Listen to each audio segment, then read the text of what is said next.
আল্লাহ তাআলা বলেন, ইন্না ইদ্দাতাশ শুহুরি ইনদাল্লাহি 12 শাহরান ফি কিতাবিল্লাহ ইয়াওমা খালাকাস সামাওয়াতি ওয়াল আরদা মিনহা আরবাআতুন হুরুম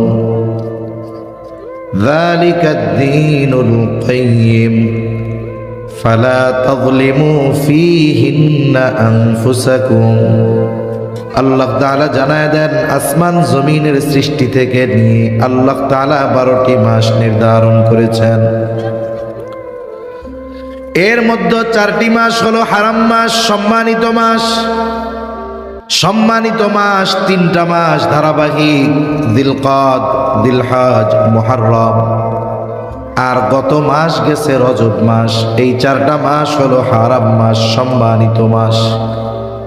তবে রমজান মাস যদিও হারাম মাস সমূহের মধ্যে নাই, বলে এই মাসটা হলো উম্মতে মুহাম্মাদির জন্য স্পেশাল এক মাস। অতীতের উম্মতের জন্য এই 4 মাস সম্মানিত মাস ছিল। সম্মানিত মাস সমূহের মধ্যে রমজান মাস নাই, এই কারণে রমজান মাসের ফজিলত গুরুত্ব কমে যায় নাই, বরং রমজান মাস হলো বছরের সর্বশ্রেষ্ঠ মাস। রমজান মাস কি মাস? বছরের সর্বশ্রেষ্ঠ মাস। আল্লাহ রাব্বুল আলামিন আমাদেরকে কয়েকটি শ্রেষ্ঠ জিনিস দান করেছেন। 1 নাম্বার, আমরা শ্রেষ্ঠ নবী পেয়েছি, সাইয়্যিদুল আম্বিয়া পেয়েছি। 2 নাম্বার, আমরা শ্রেষ্ঠ মাস পেয়েছি। 3 নাম্বার, আমরা শ্রেষ্ঠ রজনী পেয়েছি।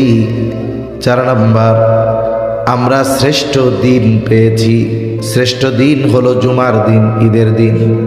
শ্রেষ্ঠ রাত হলো লাইলাতুল কদর। আল্লাহ তাআলা এই শ্রেষ্ঠ রাত, শ্রেষ্ঠ দিন, শ্রেষ্ঠ নবী, আমাদেরকে শ্রেষ্ঠ মাস আল্লাহ তাআলা দান করেছে। এই উম্মতের শ্রেষ্ঠত্ব আছে, সাথে সাথে শ্রেষ্ঠ কিতাব আল্লাহ দান করেছে। তাহলে আল্লাহ তাআলা আমাদেরকে গুরুত্বপূর্ণ 5টি শ্রেষ্ঠ জিনিস দান করছে। কয়টা? 1 নাম্বার, আমরা পেয়েছি শ্রেষ্ঠ নবী। 2 নাম্বার, আমরা পেয়েছি শ্রেষ্ঠ কিতাব। 3 নাম্বার, শ্রেষ্ঠ মাস, শ্রেষ্ঠ রাত, শ্রেষ্ঠ দিন। আল্লাহ আমাদেরকে এগুলো দান করেছেন। এগুলোর কারণেই আমরা হয়েছি শ্রেষ্ঠ উম্মত। সুবহানাল্লাহ। আল্লাহ বলছে না, শ্রেষ্ঠ উম্মত আমরা। তাহলে এই শ্রেষ্ঠ